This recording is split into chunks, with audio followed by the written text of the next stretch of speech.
শ্রীগুরু জয়।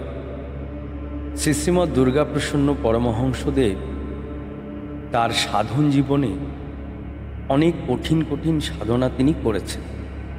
তো আজ আমি আপনাদের সেরকমই একটি সাধনার কাহিনী শোনাব, যে একবার ভাদ্র মাসের অমাবস্যার রাত্রে তিনি মহাশ্মশানে একটি জারজ মৃতদেহের বুকের ওপর বসে মন্ত্রপুত খই ওই মৃতদেহের মুখে দিচ্ছেন আর মন্ত্র উচ্চারণ করছেন, এবং সেই ভয়ঙ্কর পরিবেশ, ভয়ঙ্কর শ্মশানের জীবজন্তুর উৎপাত এবং বিভিন্ন দৈব শক্তির উৎপাত, কিন্তু কেউ তাকে তার সাধনা থেকে নড়াতে পারছে না।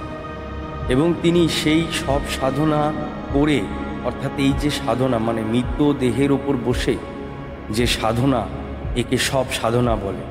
এই সাধনা গুরুদেব করে তিনি সাধনাতে সিদ্ধি লাভ করেছিলেন, এবং পরবর্তীতে তিনি বহু শিষ্য শিষ্যাদের বা ভক্তদের জীবনে এ সমস্ত ভূত প্রেত ইত্যাদির যে উৎপাত, বা এমন অনেক আছে যে সমস্ত পরিবারের অনেক আত্মীয় স্বজন মারা যাওয়ার পর তাদেরকে অনেক রকমের সমস্যার সৃষ্টি করেছে, এবং গুরুদেব তাদেরকে গিয়ে সেই সমস্যা থেকে সমাধান করেছে। তো আজকে সেই সব সাধনা নিয়ে আপনাদেরকে আমি দু চার কথা শোনানোর চেষ্টা করব। তো এই যে সব সাধনা গুরুদেব করেছিলেন, এই সাধনার উপদেশ গুরুদেবকে দিয়েছিলেন আমাদের পরম পূজনীয় দাদাগুরু শ্রী শ্রীমৎ নিগমানন্দ সরস্বতী। এবং এই দাদাগুরুই গুরুদেবকে বলেছিলেন যে তিনি কোথায় এই সব পাবেন, কোন শ্মশানে তিনি সাধনা করবেন, কোন মাসে করবেন, কখন করবেন। তো এই সমস্ত দাদাগুরু গুরুদেবকে আগে থেকেই বলেছিলেন, এবং তিনি সেই কোকিলামুখের আশ্রমের, অর্থাৎ কোকিলামুখে যে আমাদের নিগমানন্দ সরস্বতী মহারাজের অর্থাৎ দাদাগুরুর যে মঠ, সেখানে বসে তিনি গুরুদেবকে উপদেশ দিয়েছিলেন। তো সেই সাধনা গুরুদেব কীভাবে করেছিলেন আমি সংক্ষিপ্ত কিছু কথা আপনাদের শোনাচ্ছি, খুব মন দিয়ে শুনুন।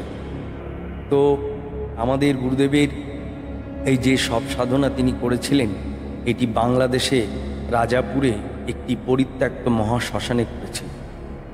এবং দাদাগুরু গুরুদেবকে বলেছিলেন যে এই সব কোথা থেকে আসবে, কী বারে করবেন, কখন করবেন ইত্যাদি যখন বিস্তারিত গুরুদেবকে দিয়েছিলেন। এবং সবচাইতে বড় জিনিস হচ্ছে আমাদের গুরুদেব শ্রী শ্রীমৎ দুর্গাপ্রসন্ন পরমহংসদেব দাদাগুরু, আমাদের পূজনীয় দাদাগুরু শ্রী শ্রী নিগমানন্দ সরস্বতী মহারাজ দাদাগুরু কথা, মানে আমাদের গুরুদেব দাদাগুরু প্রত্যেকটা কথা, প্রত্যেকটা আদেশ উপদেশ একদম নিষ্ঠার সহিত প্রতিপালন করতেন। এবং সেই জন্য তিনি অনেক কঠিন কঠিন সাধনা করেছেন, কিন্তু কোনো জায়গায় তিনি অসফল হননি। এই সাধনা করতে গিয়ে তাকে কিন্তু অনেক বড় বড় সমস্যার মধ্যে পড়তে হয়েছে, কিন্তু কোনো সমস্যা গুরুদেবকে ঠেকিয়ে রাখতে পারে। তো এই যে সাধনা, এই সাধনা তিনি করেছিলেন একবার ভাদ্র মাসের অমাবস্যার সন্ধেবেলা, যখন আস্তে আস্তে সব অন্ধকার হয়ে আসছে এবং মেঘ করে আসছে, এই যে অবস্থা, এই অবস্থা দেখে মানে পশু পাখি পর্যন্ত ঘরে চলে যাচ্ছে, গ্রামের মানুষরা তাদের নিজ নিজ ঘরে চলে যাচ্ছে। এবং গুরুদেব দেখলেন এই হচ্ছে তার সাধনার সঠিক সময়। তিনি জয়গুরু জয়গুরু করে বেরিয়ে পড়লেন, এবং তিনি সেই ওই পরিত্যক্ত যে মহাশ্মশান, এই শ্মশানটি ছিল একটি খালের ধারে। তো সেখানে তিনি গেলেন, গিয়ে প্রথমে কিছু মাটির ঢেলা সংগ্রহ করলেন, এবং করে তিনি একটি শিরীষ গাছের ওপর চড়ে বসলেন।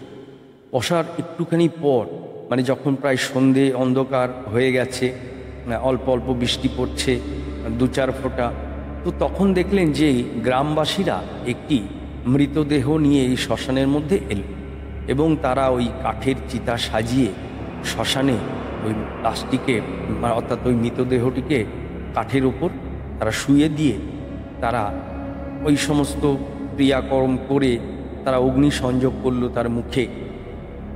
এবং দেখলো যখন আগুনটা দিল, সেই আগুনে কিন্তু ওই মৃতদেহের মানে চুলে কোনো রকম প্রভাব পড়ল এবং এমনকি ওই কাঠের ওপর থেকে মৃতদেহটা নিচে পড়ে তারা কী করলো, আবার তুলে সেই কাঠের ওপর শুইয়ে দিয়ে তারা আবার আগুন দিল, কিন্তু কিছুতেই সেই আগুন ওই মৃতদেহকে স্পর্শ করছে না। এবং এদিকে ওই আস্তে আস্তে অন্ধকার হয়ে যাচ্ছে, হিংস্র সমস্ত শ্মশানের জীবজন্তুরা চেঁচামেচি করছে, হ্যাঁ, এবং বৃষ্টিও শুরু হয়ে গেছে। তখন গুরুদেব কী করলেন, গুরুদেব তো ওই গাছের ওপর বসে বসে চুপ করে সব দেখছেন। তিনি কী করলেন, ওই ছোট ছোট ঢেলাগুলো আস্তে আস্তে ওই মৃতদেহর গায়ের ওপর ছুটতে শুরু করলেন। এই অবস্থা দেখে তখন ওই গ্রামবাসীরা প্রচণ্ড ভয় পেয়ে গেল। তারা কী করলো, ভয়ের চোটে এই মৃতদেহ ফেলে সকলে দৌড়ে পালিয়ে গেল। এবং গুরুদেব তখন কি করলেন, ওই গাছ থেকে নেমে এসে ওই মৃতদেহটাকে তুলে নিয়ে তার নির্দিষ্ট স্থানে নিয়ে গেলেন এবং সেখানে গিয়ে তার সমস্ত যে সাধনের যে নিয়মকানুন সেগুলো তো রেডি করতে থাকলেন। এবং তিনি ওই শবের বুকের ওপর বসে মানে মন্ত্রপুত খই ওই মৃত শবের মুখে দিতে থাকলেন। কিন্তু তখন তার মনে পড়ল যে সব সাধনা করতে গেলে একজন উত্তম সাধকের প্রয়োজন, তো তিনি এখন সাধক কোথায় পাবেন? তো তখন গুরুদেবের ওই দাদাগুরুর কথা মনে পড়ল, কারণ দাদাগুরু আগে থেকেই বলেছিলেন যে যখন গুরুদেব এই সব সাধনা করবেন তো সব সাধক হিসাবে দাদাগুরু গুরুদেবকে সাহায্য করবেন, অর্থাৎ তিনি নিজে উপস্থিত থাকবেন গুরুদেবের সঙ্গে। তো তখন গুরুদেব যখন এই সমস্ত কথাগুলো ভাবছেন, তখন হঠাৎ করে দেখছেন যে গুরুদেবের গায়ে যেন কেউ স্পর্শ করল। তখন তিনি বুঝতে পারলেন যে পূজনীয় দাদাগুরু নিগমানন্দজি এসে গুরুদেবকে, অর্থাৎ তিনি সেখানে উপস্থিত হয়ে গেছেন। তো এইবার গুরুদেব নিশ্চিন্ত হলেন এবং তিনি তখন কি করলেন, ওই সব দেহের উপর বসে তার সমস্ত খই, মন্ত্রপুত খই তিনি ওই লাশের মুখে দিতে থাকলেন এবং ওই মৃতদেহের কিন্তু মুখ হা করছে, গুরুদেব মন্ত্রপুত খই ওই মুখে দিচ্ছেন। এবং এই করতে করতে মাঝে মাঝে কি হচ্ছে, ওই মৃতদেহটা গুরুদেবকে ফেলে দেওয়ার চেষ্টা করছে লাশটা, কিন্তু পাচ্ছে না।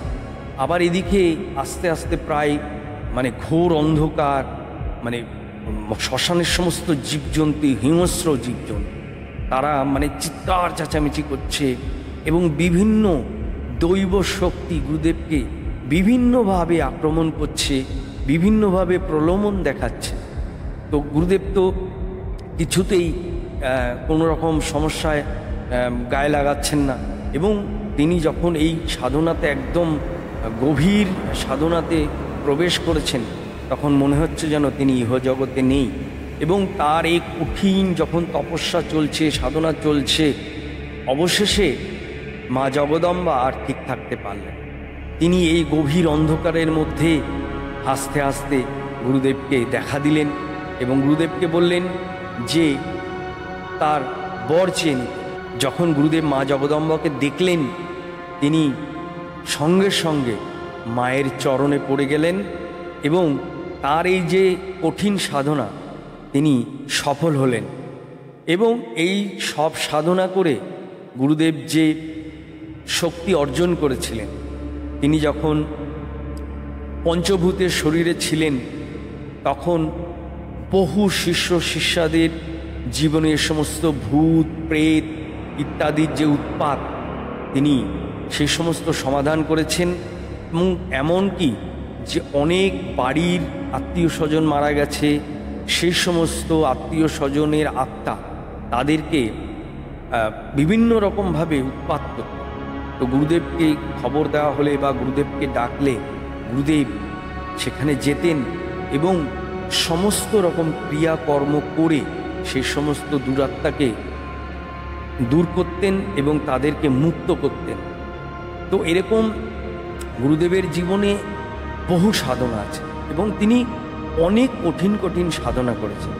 এবং গুরুদেবের মানে ছোটোবেলা থেকে জীবনের শেষ দিন পর্যন্ত, অর্থাৎ তিনি পঞ্চভূতের শরীর নিয়ে যতদিন পৃথিবীতে ছিলেন, ততদিন একরকমভাবে সকলকে উপকার করেছেন, সকলকে সাহায্য করেছেন, সকলের সমস্যা সমাধান করেছেন, এবং তিনি সূক্ষ্ম শরীরে থেকেও এখনও কিন্তু করে যাচ্ছে।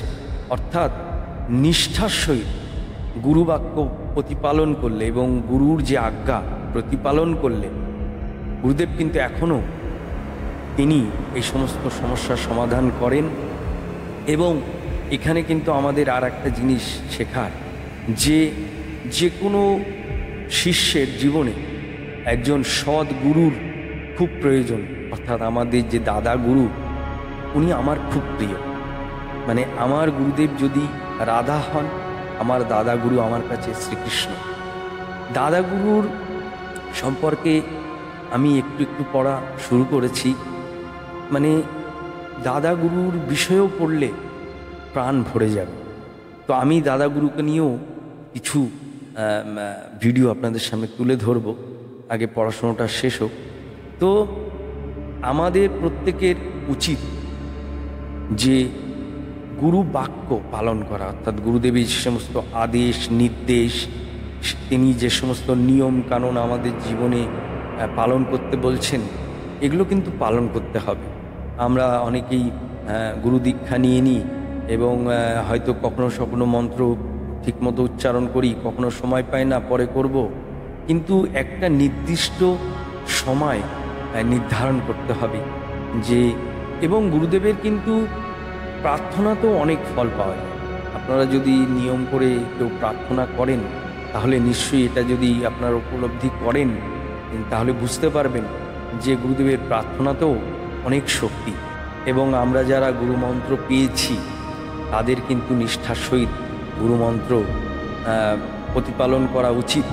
কারণ যে কোনো বীজ, অর্থাৎ গুরুমন্ত্র হচ্ছে বীজ, সেই বীজকে যদি আপনি সঠিক জায়গায় পুঁতে তাকে জল দেন বা রক্ষণাবেক্ষণ করেন বা তার সমস্ত পরিচর্যা করেন, তাহলে কিন্তু সেই বীজ থেকে একদিন গাছ হবে। তো এরকম বহু গুরুদেবের লীলা কাহিনী বা গুরুদেবের সাধন জীবনের অনেক ঘটনা আমি আপনাদের সামনে তুলে ধরব। এবং সমস্ত ঘটনাগুলো বা কাহিনীগুলো বা গুরুদেবের যে সমস্ত সাধন জীবনে গুরুদেব যে সমস্ত কঠিন কঠিন সাধনা করেছে, সেই সাধনাগুলো কিন্তু এখনকার দিনে অনেকেই করতে পারবেন না। তো আমরা পরবর্তীতে গুরুদেবের এই সমস্ত কঠিন আরও সাধনার কথা শুনব। এবং আমাদের সবসময় একটা জিনিস মাথায় রাখা উচিত যে গুরুদেবের সমস্ত আদেশ উপদেশ নির্দেশ যদি আমরা সঠিকভাবে প্রতিপালন করতে পারি, তাহলে কিন্তু আমাদের জীবনে আমরা সফল হবই। আমাদেরকে কেউ কখনো আটকাতে পারবে না। শ্রীগুরু জয়। সকলে ভালো থাকবেন, সুস্থ থাকবেন এবং মাঝে মাঝে আমার সঙ্গে থাকবেন। আমি আপনাদেরকে গুরুদেবের সমস্ত লীলা কথা, গুরুদেবের কথা এবং গুরুদেবের সেই ছোট থেকে সাধন জীবনের সমস্ত বিভিন্ন কাহিনী ঘটনা আপনাদেরকে আমি শোনাবো। ভালো থাকবেন, সুস্থ থাকবেন, আনন্দে থাকবেন এবং সব সময় যে কোনো অবস্থায় যাই করুন না কেন, হাতে কাজ করুন, পায়ে চলুন, রাস্তাঘাটে বেরোন, ঘুরুন, সব কিছু করুন, কিন্তু মনে মনে গুরু স্মরণ করুন। কারণ স্মরণ কিন্তু সবচেয়ে বড় জিনিস। গুরুদেবকে আমাদের মনে মনে সবসময় স্মরণ করুন।